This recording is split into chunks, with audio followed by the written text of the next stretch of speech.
ఒకటి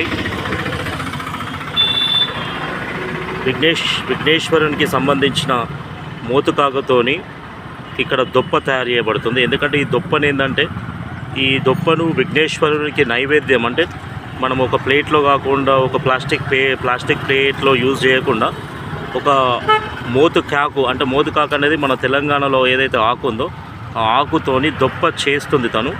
ఆ దొప్పలో ఏంటంటే మీరు చూడండి అంటే ఒక చిన్న మన పుల్ల ఏదైతే ఆకుకు సంబంధించిన పుల్లతోనే తను దొప్ప తయారు చేస్తుంది. ఎంత అందంగా తను చేస్తుంది అనేది మీరు అర్థం చేసుకోవాలంటే మన తెలంగాణ ప్రతి ఒక్కటి మన తెలంగాణ విలువలు మన తెలంగాణ కాపాడే విధంగా తను చేసిన ఆ ఒక్క దొప్పను ఆల్మోస్ట్ తను మనకి ఇప్పటి వరకు ఒక 10-15 దొప్పలు తయారు చేసింది.